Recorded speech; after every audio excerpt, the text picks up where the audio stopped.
What's up, everybody? Welcome to more Heroes of the Storm on Khaldor TV, and welcome to more Road to Blizzcon. We already had the first video of the second qualifier on the channel, and today we are going to continue. TeamLiquid is playing today, and TeamLiquid did not qualify the last time. Everybody expected them to, but then they faced in the round of 64 off against NaVi, and they lost that match with a 2-1, and therefore they have to go through the second qualifier here and try to qualify this time. A super important match for them, and they are going up against Team Rejected. On our first map, we are seeing TeamLiquid again with a very traditional composition for them. They're using as their damage dealers Zagara and Ezebo, and that's something that they have done for the longest time. Their tank line up at the front, it's the two-tank meta. We have Muradin together with Johanna, but Team Rejected is playing a very aggressive style. They first of all got the Zeratul, and they also have now a Khaldor, and they also run a Vala. So 3 damage dealers right off the bat, 1 melee assassin, and we have them with a single tank, and in this case, this is Leoric. So it's going to be a tough game for TeamLiquid, and they have to make sure that they really lock this one down. It's a best of 3 series, and game number 1, as mentioned before, is Garden of Terror. So without further ado, let's jump into map number 1.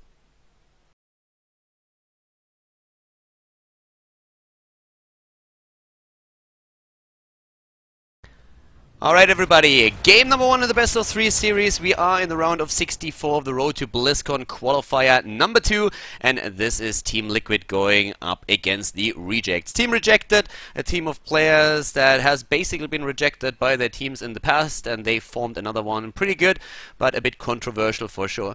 To the left side of the map, we have TeamLiquid, the Spaniards, with Vortex on Zagara. We have currently Falcon on Ezebo, Gran Paquete on Malfurion, Lucifron on Muradin for the double warrior setup with Blizzcon, who is using Johanna in this game. To the right side of the map, Mopsio on Leoric, Vornetil on Vala, we have Linked on Rhaegar, Celium, former NaVi player on Khaldor, and Antihero, who was formerly part of teams like Kinguin and PKD before that, currently on Zeratul, the melee assassin in the game.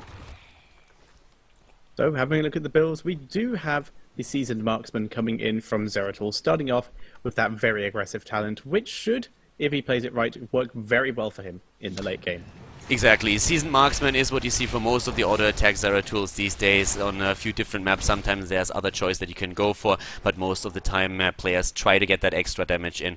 And currently the rotations for TeamLiquid, for them of course it's super important to really perform well here. The Team Reject, in this case, they are a newer team, they just formed, so for them of course they want to go as far as they can. Taking the Ezebo is a first step towards that goal, so that was already well done. But still, if they do not make it here in the qualifier, it's still all good for them. They are rather new, they need to play together a bit more to really get that synergy, and also of course that, yeah, just like the harmony between the team members. But TeamLiquid has been dominating Europe for a long time, and they have not qualified in the first qualifier, so this is extremely important for them. Yeah, they really do need to win this. That kill for Zeratul, though, very important here.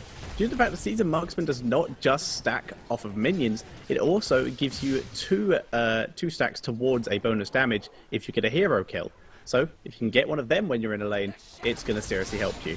Yeah, especially in the next patch, it's also going to be increased, which will make the talent even a bit better when you run in on a melee assassin like Zeratul. Antihero currently capturing the seats for his team. Towards the right side of the map, they are starting to get the next camp. It's an even split in seats so far, though, but Blizzcon is in trouble. Nice blocks here, very well played, and that's a second kill for Team Rejected already. Very well played here. So 2 kills right off the bat, not quite the start that TeamLiquid was probably envisioning here when they started the match. We currently see Vortex down here in the bot lane. He's the only one on his Zagara. Linked and Celium are the ones that are playing against him right now. And of course on Rhaegar we are seeing in this case Feral Heart taken as a level 4 talent. They're a bit faster with that. Vala with a multi-shot build is now also heading into Manticore on level 4, which is kind of flex talent that you have if you're going into the composite arrow on level 1. The most important part is, for most players at least, that you get then on level 13 the Frost Shot. Yeah, we have the gathering power from the Khaldor, giving him that lovely burst damage. If he can stack it up, if he can do half as well as Zeratul's already doing, he's going to have a lovely time with that. Yeah, up here to the top, Blizzcon is moving away again. He doesn't want to die once more. We have Antihero getting his stacks in, and with Antihero always being on lane and just like taking down wave after wave, he's actually in a pretty solid position here to just get more stacks on his Seasoned Marksman, and then in the late game dominate even more on his Zeratul. And this is a great Zeratul map in general. Liquid will be grabbing all of the seeds from this bottom terror, whereas Johanna attempting to steal at least a couple from the top Terra, with Antihero and Vodafil working away at that one. But with Mopsio here, they will force Blackscorp to either back up or die, and they just removed the backup option and replaced it with yet another die. Yeah, and currently Mopsio is in they're trying to steal a few seats away, and there's Luciphon. Alright, 3 kills with Johanna dead again, and of course we just saw Luciphon jumping away, but he was able to steal a few of the seats, and that was enough to give them a Garden Terror. So that's actually pretty cool for them right now. They have that Garden Terror. The problem for them is that they're still a bit behind when it comes to experience, and that level 7 talent hits much faster for Team Rejected now. Yeah, so Team Rejected need to use this advantage as much as they can to just put themselves as far ahead as possible. Yeah, Antihero and Link, they're stealing one of those camps away, and that of course forces the plant now up to the top lane to drop a pot right there and make sure that this Bruiser camp is not going to do any damage. So that's going to help for sure. Level 7 now for both of the teams, and Blackscorp at the top lane is creating a lot of space for the rest of the team to push the mid and the bot lane, where we're seeing at this time Vortex together with Grand Paquette. Grand Paquette, of course, with Innervate can give a lot of mana to Vortex, and that allows him to just spam out his spells just continuously and take down this wall. Luciphon taking a bit of damage there, but does get the heal from Grand Paquette, and as such, they're able to take down that bottom tower. Top one will fall very shortly afterwards, thanks to the help of that Hunter Killer from Vortex. Yeah, no talent take on level 7 on Johanna, so she's actually waiting a long time for this one. There's a couple of options what he could go for: Conviction, Battle Momentum, and chooses to go into Battle Momentum, the same talent that tank number 2, Vortex, chose here as well. So they have both the cooldown reduction now. And we're seeing a lot of damage going on to Luciphon, but he is able to back up Zillium without all those stacks yet. Mopsio dueling with Falcon in this mid lane, whereas the Garden Terror still pushing this top lane against Valor. Yeah, Falcon and Mopsio still in the mid lane here together, and as you already set up at the top, we had Blackscorp pushing in that lane. Him in the Garden Terror is also one of the reasons why he delayed his level 7 talent for this long. Monotil on Vala has been pushing him back, but Zegara at the bot lane jumped and killed Linked, Antihero and Celium, just continuing that kill streak, and we have them with 4 kills against 0 now. And that is the first stack for Celium, working his way towards that incredible ability power damage as long as he can stay alive. Antihero moving in onto Falcon there. Mopsio's there as well. They get the slow, but can they finish him? No, they can't. He is able to back away from that Drain Hope. Yeah, needs to be very careful here though, with the Zeratul still lingering around. Zeratul is actually looking for the kill, but Antihero is moving back now again. So quite important here. We have the level 10s now for both of the teams ready, and at this point you can already tell that this is not going to be an easy game for TeamLiquid at all. As we mentioned before, the Rejected, they consist of players that have been kicked by their former teams, but they are all extremely strong as individual players, and as long as they're able to play together, they can definitely threaten a team like TeamLiquid. So the Spaniards have to be careful here.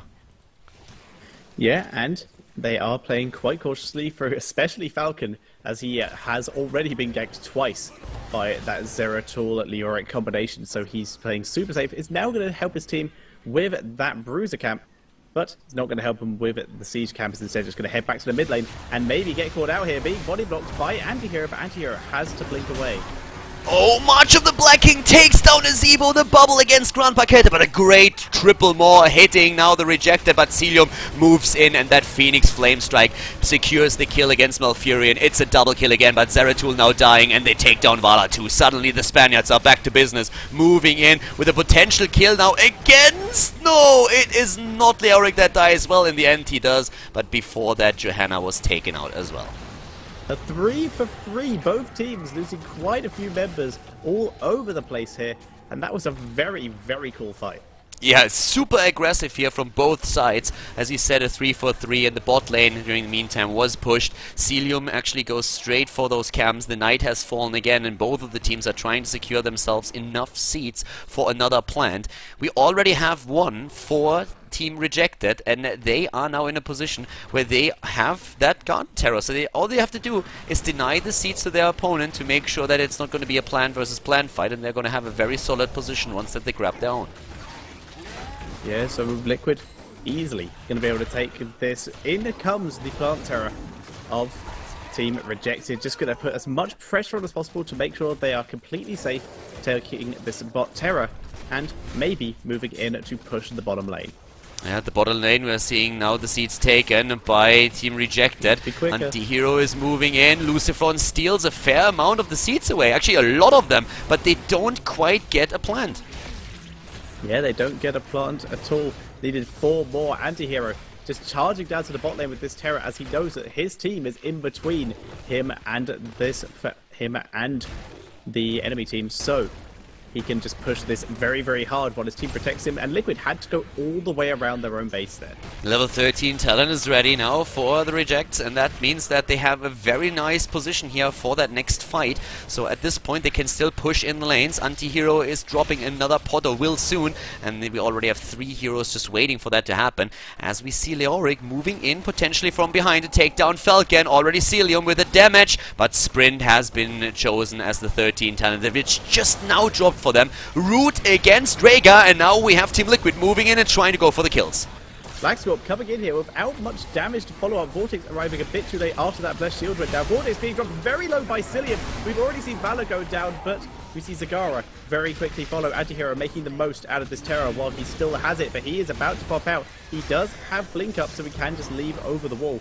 But that is a 2-for-1 in favor of Liquid. Maybe a 3-for-1 if Zeratul can't get out. There's the Void Prism, but Lucifron not done with this, and he will be able to finish the job unless Blink comes up. Blink comes up. Can he hit him? Where's that Stormbolt? And he doesn't get it. He has the mana. Is he jumping in? No, he's not. Oh my god, Anti-Hero actually gets away. Or is he? Because there is all of a sudden... No, he doesn't get it. The Condemn doesn't hit. Mopsio, on the other hand, is exposed. Lucifron eating so much damage. Muradin is dead, but so is Leoric. Wow, blow for blow. 9 kills against 6. But Team Rejected is again ahead in experience. The dodges by Zeratul there, absolutely insane. Very lucky to be alive, Anti-Hero, or at least very skilled to be alive, is just going to move to the mid lane and get some more stacks. Yeah, that was really well done, but I was wondering why he did not use another Stormbolt. I thought it was already off cooldown, but apparently I was wrong. So he did not get that kill in, but Blackscorp also missing, of course, that last second shield glare and Condemn that he was trying to use to drop the few hit points that Zeratul still had left. Still, we have now a lead with more than a, well, basically a level lead, roughly, for Team Rejected, and they are all over the place at this point, but already another camp taken by Blackscorp, who went on level 13 into Burning Rage, so that helps him a lot with that extra Condemn. And talking about action, there we have the move against Zeratul, and this time they get him. Revenge was on the cards for Blackscorp, and he was able to get it. If I can't be a melee assassin, then you most certainly can't. Able to get the Zeratul. We're seeing the rest of Rejected able to take this top 4, but Linked being... Yeah, once again they go for Borntil here. We have Muradin jumping away. Lucifron is about to die. Uses his avatar the last second. He has Stone Form as well. Super low. In comes Svala with the Rain of Vengeance. Only hitting once, but that Flame Strike once again with a level 6 Night Talent on level 16 now. Monofield finally picked off by Vortex there. Lucifron focusing onto Mopsio in the tank battle, but with that Drain Hope he will survive. But Rhaegar caught in the maw. Yeah, and Johanna has not taken a level 16 talent yet, once again, so we have right now Blackscorp moving in. Here comes the imposing presence, finally picked a bit late. The night has fallen again, and we have a plant growing on the side of Team Liquid. The Spaniards are now ahead in experience, but we see at the bot lane, Anti-Hero trying to get his own seeds now up. A great battle, the last one that we saw here for Team Liquid. They have now 10 kills against 9, and we still have 3 heroes dead on the side of Team Rejected. Yeah, that's going to make it very difficult for them to contest anything. Mopsio trying to get a couple seeds here, but they're all already gone. Now he's just fighting a 2 versus 1 as, well, against 2 tanks. Well, he needs to be extremely careful now, because Blackscorp is also in the vicinity and could really help out with this. There's a ton of seeds, by the way. We still have 1 on the map. If there were 2, they would have been in a position where they had 2 plants in a row, but thankfully for Team Rejected, they don't. They can take one here, though. Yeah, they just need to grab a couple more seeds, and they're going to be picking them up. But Liquid are all moving in with their own plant terror. In fact, they're going to try and catch out some members of Rejected here. And there's the double plan now. They took the seeds, and again Leoric moving away. Grand Paquette is ready for a root, but they don't follow it up with more damage. They want to have the seeds here. They want to deny a plan to their opponent. Anti-Hero is trying to go in to steal those last 2 seeds that they need, but he's not able to do that. So it's 2 plants against 0, and that is an awful position for Team Rejected to be in. Zeratul having to blink over the wall to get out of there so he does not get caught out. Now, going to be moving on. There is the Void Prism. On to the Valor, not onto the Valor there, sorry, onto the Zebo to try and delay the damage. Antihero once again trying to wormhole back in to avoid the polymorph, but instead meets the Zebo and gets picked off. Yeah, Zeratul down, Leoric is also down there, moving again in and trying to drop the next few structures, and that means that the fort will be gone. Vortex is going straight for that keep now. He wants to go in there. We have 3 heroes still alive, 4 team rejected, and one of them is Celium on his Kel'Thas. So they are trying to just use that zoning ability of his for a constant poke against the entire lineup that we're seeing for the Spaniards here, with Phoenix, with Flame Strike, but they get another kill as Rega is getting dropped. Those Flame Strikes, though, are doing quite a lot of damage to Liquid. Lucifer and Falcon both being dropped very, very low here, but the Gargantuan continuing to zone Celium. Leroy dead again, 14 kills now against 9. Falcon is just barely getting away here, nearly dying to that move, but it is a keep, and Vala actually down. I don't even know where. Jumping Spider right next to the core. Alright, that's the worst end that you can actually meet. So yeah, the keep is down, Vala now dying too. Vorntil under a lot of pressure in all of these fights, and TeamLiquid, after being behind actually in the game, they are now about to hit level 20, and they are also the team to kill the first keep of the match. Yeah, so that's going to put quite a lot of pressure onto that middle lane. Double bolt on the Zagara and then the Zebo, triple bolt, adding it onto Malfurion as well. Rewind on the Muradin. And Indestructible on the Johanna. An interesting talent choice considering they are against a Kael'thas, where I would say Storm Shield would make maybe a bit more sense in case they get caught. Yeah, Storm Shield is actually something that is way more popular these days as well. It's kind of interesting when you talk to a few tank players. Breeze, for example, one of them, who says like, yeah, well, as a Johanna, usually you shouldn't die anyways. You shouldn't be in a position where you really need that Indestructible, and Storm Shield is the better talent there. And as you pointed out, there's a lot of AoE damage thanks to Kael'thas, so that really helps to have that Storm Shield available. But they're going in for the move, and we have Blackscorp with Indestructible. Maybe it was just an automated pick for him, more or less. So it's a safe pick in the end, nothing risky. They're going straight for the core now with this one, and they get another kill against Leoric. Mopsio, as the single tank in the team, has to withstand so much aggression, and he is just not able to stay alive, and now TeamLiquid is going to look to finish the game. Void Prism to delay, attacking the core for the moment. They're going to try and fight from the hall, but the rest of Liquid just going onto the core here. The Rain of Vengeance continuing to delay this, but Falcon is just auto-attacking the core on his own here. TeamLiquid dropping it down to 20%, and this is going to be game number 1. Great job by the Spanish Armada, once again taking the lead in this best of 3 series, and we're going to jump into game number 2 in a second to find out if they can win the series. After a strong early game of Team Rejected, TeamLiquid takes the first game. They are the 1-0 lead in the best of 3 series now, but it was not an easy game for them. They really struggled here, especially in the early game when they lost too many heroes, and then at some point they were able to get some momentum and carry that into the late game. So TeamLiquid with a solid first game, but it already indicates that this is not going to be an easy match for them. We have game number 2 now coming up, and this is on Sky Temple, and we have completely different compositions from what happened in the first game. TeamLiquid is trying to run an Illidan composition right now. They have Johanna and Leoric, great heroes for them here, and also an Azebo for additional damage. But the Rejected, they had a surprise. They go into a Thrall here as their last pick, so we're gonna see Thrall again. They played it in the past already once. Back then the War Chief was not successful, but besides Thrall they also have very strong damage dealers, like a Kael'thas, like a Zagara, so a good potential setup from more into a Kael'thas, Phoenix, and also Flame Strike. The Rejects have to take this one now. They have to win 2 in a row if they really wanted to take down TeamLiquid, but the Spanish Armada, of course, wants to succeed again. So let's jump into game number 2 on Sky Temple, and let's see if TeamLiquid can make it a 2-0, or if Team Rejected is able to turn things around and tie the series up.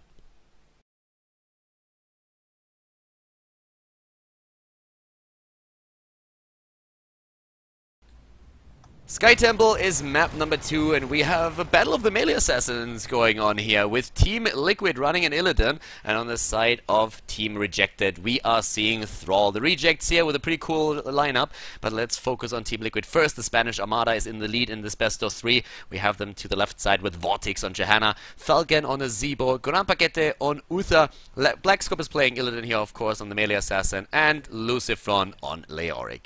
To the right side of the map, we have the rejects with Mopsio on Muradin. Antihero is playing the Thrall, the War Chief is amongst us. Linked on Rhaegar, Celium again on Kalthas, and Vauntil on Zagara for the potential setup for Flamestrike and Phoenix. I'm Khaldor, with me is Tetcha, and we're of course going to bring you the coverage here at game number 2 between TeamLiquid and the rejects here at the Road to BlizzCon EU tournament. At level 1 on the Thrall, we can see a slight differentiation on the talents we see Thralls usually go for. A lot of the time we see the Seasoned Marksman. Instead, we are seeing the Rolling Thunder, and one of the biggest issues that Thrall does have is mana issues, so this is one of the ways of trying to negate that a bit. Yeah, up at the top lane currently we have the tri-lane for TeamLiquid, and talents in general, as you already said, like the Rolling Thunder, the Chain Lightning build is something that Antihero used in the past here. We have, besides that, most of the heroes going for the standard talents that we usually see as well. So in the science of Johanna, it's of course going to be the lane pressure against Zagara, who's currently using the bot lane as the solo hero in the game. We're having her also with very good creep spread already, making sure that she has a pretty good idea of what's going on and that there's nobody moving in from the top to try and take her down. Vision is everything for Zagara in the early stage of the game. She's just one of those high priority targets for the opponent's ganks, and therefore Zagara has to make sure that she doesn't overextend. Yeah, she has to protect herself, and the creep is a huge thing for that. And we usually see the level 1 health regen as well, which is helping her out, so she has that lane sustain as well. A lot of sustaining talents in general in this game. Blackscorp is already at the bot lane here, and he's now taking over, can put some pressure on Zagara.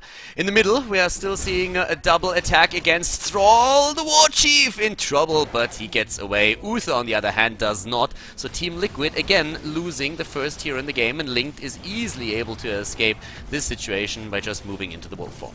Yeah, a near Thrall death turning into an Uther death in favour of the rejects, who are now moving their way up to the top lane to make sure they have full control over that top temple, choosing not to fight over the mid one, just leaving Thrall in the mid lane to soak XP.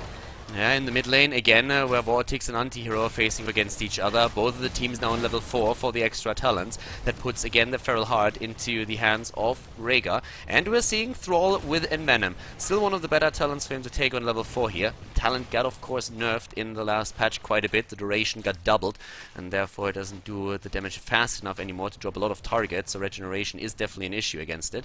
And with the Hardened Bones on Leoric, we're already moving straight into that sustain build again for the big tank. Mopsio uses Dwarf Toss to try and escape. No one has the range to hit him other than that shield glare, but it does not land. Mopsio able to get out. Antihero currently in the mid lane, very much alone, and he's already moving down to the bot, so Illidan has to be careful. If that Frostwolf moves in, you can always lock somebody down here, and Antihero in position, and they go straight for the temple. There's nothing Blackscorp can do about this. He's very much alone here, he's on half health, and therefore Antihero and Vauntil can easily take down one of the towers, and whoa, Blackscorp, he needs to be careful. Those chain lightnings that we see on the side of Thrall hurt a lot, and that could have potentially taken him out even. Yeah, chain lightning into an Embedum, and if Illidan hadn't dashed... And dashed away in the last second there, as you already said, and with that, of course, he actually just barely escaped, but he could have died there too. I mean, that was definitely one more hit or two, and then he would have died. But for now, we have both of the teams still without a single death, except, of course, for that one that we saw earlier against Uther. Yep, so TeamLiquid just trying to start taking their mercenaries for the moment, keeping pressure on. No one in the bot lane, but they can send a Zebo down there to deal with that Seashine camp. Lucifron not actually pushing at the moment. He is now going to start it, and he uses Drain Hope onto Antihero, who is having none of it and trying to deal some counter damage. Antihero goes into Wind Shear on level 7 with a reduction on the cooldown on Wind Fury. Back in the old times when he could go for that monster cooldown reduction on Thrall, that was still fun, but Blizzard of course changed him completely. We have a Mule in the game, by the way, so a big game changer here. We have one Mule on a Zebo that takes from his damage, so you are not going to do as much damage as you potentially could if you do not go for Git Bin, if you give that talent up. But it allows you to just heal out the structures, and sustain in general is very important since you want to of course survive as many of these shrines as you potentially can. Yeah, like you said, that's very interesting. It's very rare that we see that particular choice made by a lot of teams. Both teams taking the camps and just going to wait to cap them until the temple spawns. And there we go. Temple in the bot lane, Black Scorp will grab this and then start making his way down. Yeah, it was a really good build in general, what they have right now, the timings that they're using, so it just makes a lot of sense for them to wait for those temples and then have both of the camps going up against each other. It's one of those maps that has been pretty much figured out in the sense of when you need to take your camps. Battlefield of Eternity is another map where you see a lot of camp timings becoming very important, since especially that Bruiser camp over there is really strong when taken at the right time, with the timed well with the objective, and that's what the teams are trying to do here too. Yeah, they're also timing it with the minion wave to make sure it stays alive and protected as long as possible. Lucifron doing a bit of damage to the back line of the rejects here. Johanna getting stunned up. Vortex having to back away, takes a flame strike though. Yeah, and on the other hand, it's Mops here who's rather dropping low. He needs to escape here. Lucifron is also about to drop. He gets a heal from Grand Paquette, but Linked is also there on his Rhaegar to make sure that the dwarf is not dying. The temple shots are still there, but we have level 10 nearly hitting now for TeamLiquid, and they are up at the top lane with Black Scorp fighting against Antihero. It's definitely going to be level 10 for them. Black Scorp is going to... well, he needs to be really careful here. He has that camp assisting him, but he's very low in HP. Yeah, he's able to dodge out the way of Antihero for the moment though. And what we saw there a little bit, despite the fact that Black Scorp came out a little bit worse, is, oh, Black Scorp has used Metamorphosis, and there's the stun though, and the Flame Strike, and he does get taken down. But in the fight is what we saw why Illidan versus Thrall isn't that great for the Thrall, because the second he hits that Wind Fury, which is his main source of damage, Illidan just hits E, and just blocks out most of it. Yeah, but then he got ganked, of course. He was staying a bit too long. Yep. It's basically just that we saw the rejects giving up on the temples. They realized that level 10 would hit faster for TeamLiquid, so they already knew that they had to move away. The only thing that they could do was move into the mid lane and soak experience, and then also take the way up to the top where they could take down Illidan. And they did that. Sundering now taken, Avatar, we're seeing the Ancestral Healing. There's also, of course, the Phoenix, and we have that Maw. That setup with Maw that we've been talking about earlier is going to be great for them in the later stages of the game. But for now, down here, Mopsio is trying to escape once again. It's just like Rome's map, trying to make sure that they get as many camps as they can, and a bit of an advantage when it comes to the map presence. And yeah, that's especially also what we're seeing from Antihero here at the top. And speaking of Antihero, he is, once again, just left alone with Black Scorp, just throwing out his lightning as much as he can, as he doesn't want to overextend. At the bot lane, Lucifron has to move away. Lingering Apparition and Hardened Bones make it very easy for him to escape situations like these. It's one of the main reasons why you go for this build. There's other things that you could skill on Lucifron's Leoric, especially of course the Renewal on level 7, on level 4. You can even go for the additional sustain, the lane sustain that you have there, Fealty onto Death. But for this particular build or this particular style of play that they have, it makes a lot of sense. You just want to make sure that you can always push a lane in, and even if your opponent is trying to gank you with 3 or 4 heroes, you are able to get away there and you're not going to die. Speaking of getting away, we do see once again Lucifron having to Wraith Walk out there after taking quite a lot of damage. Antihero spinning on his battle beast, just waiting for Black Scorp to come out of the bush so that he knows where he can stand again. Yeah, and we have at the mid lane, currently, it's both of the teams just aiming for level 13 and waiting for the next temples to spawn. And they are going to be ready in just another second, and that means the temple at the bot lane and the temple here in the mid, where TeamLiquid is already gathered. They're going to hit level 13 in a second, thanks to Illidan up at the top lane. Yep, Black Scorp delivers the talent, and now they are ahead. They have a sprint on the Zebo for the repositioning during the fight. We're seeing also now again the Crushing Hope together with the Spell Shield against that Kel'Thas in the later stages, and in goes Vortex trying to get the kill, and they get it against Rhaegar the healer, and now the rejects have to move away. Black Scorp is in the backline though, trying to get Cillium, and Leoric joins him. They take down Cillium. The Sundering though does land. Divine Shield keeping Black Scorp alive. He's able to take down Vonnefield too. Monotil goes down, Zagara dying, and now Muradin is the next target. They're trying to jump in against it, but Illidan is super low. Oh, the minion. No, he's gonna die. No, there's the heal. Grand Paquette in the last second. Antihero even with another Chain Lightning, but it's not enough damage to drop the melee assassin. Scumbadge Magemerc though, that very nearly killed off Black Scorp there. That was very close. Now the thing is that the big problem for the rejects is they didn't hit level 13 during that fight. If they had the 13 talent, I'm pretty sure they could have turned this around, or at least taken a few kills as well. But as is, the entire battle happened with a disadvantage to the rejects, and therefore they just couldn't do anything there. They were trying to move away, but it was already too late. They lost Rhaegar early on in the fight, and without a healer, they just don't stand a chance against this setup. Lucifer fighting Linked here, who has realized this is a bad plan, is trying to back up, but has run into Blackscorp, has to Ancestral himself to keep him alive, and there is the Zoning Phoenix to give him that escape path. Giant Killer, of course, an anti-hero, now doing a lot of damage against those tanks. They're moving in again. We're having a Burning Rage for Muradin for the extra damage, but that also means that he doesn't have any sustain talents here. Jumps away in the last second. Falcon with a sprint is getting him. Takes the kill. Well done. And Blackscorp about to jump in again, but he has to be careful. They find Kel'Thas in the bush and take down Celium now, as Blackscorp is using Metamorphosis to hunt the rest of them down. Blood for blood used by Blackscorp onto the Thrall. The Thrall sprinting away though with his Wind Fury, so he will stay alive. Gary is a bit stuck. There we go, he does fall. And that is 2 for 0 in favor of Liquid, and they can now just take this temple. They can go for the temple again. They already took most of the shots of the one in the mid lane, and now they are taking the last one. Level 16 versus 13, and that means that we are seeing them now with an extra talent again, going into the Imposing Presence. Leoric actually going into the Unyielding Despair. It's basically a tank killer build that we are seeing from him, going for a huge focus on Drain Hope, which is amazing if you would just want to take the tanks out. You do so much damage against them, and Muradin is going to be in quite some trouble thanks to Leoric in those fights. Lucifer once again trying to get out of there, but he's run into basically everyone. Anti-hero trying to burst him down. There's the claim that's coming out from Grand Paketa. Follow-up stun from the Muradin, though the Maw catches Uther, but will they follow up on it? Johanna is now here as well for a blind, and it looks like Liquid will get out of this scot-free.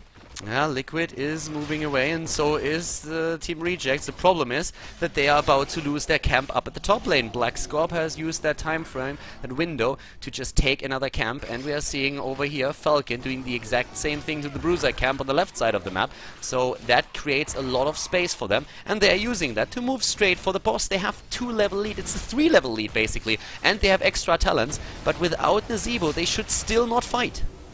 Yeah, and they need to wait for the Zebo, and as such, they're just staying on their side of the boss. More is not available for Zagara, and that would have been a great ability for them to steal with. Is Sundering up, though? Because they could steal with that. Well, they could definitely use it. Sundering is up, but so far they haven't really used it. They could also leave one hero behind to jump in. There it is! They go in, try to steal it away, but everybody on the side of Team Liquid is moving straight for the spot. Once again, we're having Phoenix used and Flame Sprite, but down goes Anti-Hero on Thrall. They take down Rhaegar too. Only Muradin is left. Kel'Thas dying as well, and so is Zagara. It's a quad kill, and there is no chance that Mobsio is going to survive this battle either. Yeah, Mobsio tried his hardest to do this, but that is a full team wipe by Team Liquid. They're going to move into the bot lane, as that is the weakest keep. They have some giants there. The boss will join them shortly, and they are going to move on to the core. That Sundering was good and did knock them out, but the immediate Metamorphosis from Blackscorp let him get back in, and everyone just turned around to try and counter it. They were just waiting for it. They knew that Sundering would come into play at some point, and now, of course, Team Liquid is going to take this. The 2-0 victory here against Team Rejected in the round of 64, the road to Blizzcon match. Very well played here, and congratulations to Team Liquid. Team Rejected putting up a pretty tough fight on both maps, but the Spanish team is too strong and takes the series and advances through the bracket. The War Chief fails Team Rejected, they lose the game, and Team Liquid therefore with a 2-0 victory. Very well played by Team Liquid. The Spaniards once again in just a superb shape. It's really cool to see them play. These guys are super strong. They want to win this qualifier, and you can really tell that with a few of the games they were playing it very cautious, especially of course since this is already the second qualifier for them, and they need to make sure that they reach the Prague finals, where we're going to see 8 teams from the European server fight for those 2 spots at Blizzcon. Super important games for them. Team Liquid, we're going to follow them through a few more matches in this bracket. Of course, the tournament is going to continue. Guys, I hope that you liked the series. I hope that you liked the commentary. And if you did, then make sure that you give the video a thumbs up on YouTube. Team Liquid today in really good shape. It was fun casting a series. I hope that you had fun listening to it. And yeah, that's it for today. I'm going to see you next time with more Road to BlizzCon action. So guys, get ready for this. There's a lot more to come. And of course, if you don't want to miss it, then hit that subscribe button and subscribe to Color TV on YouTube.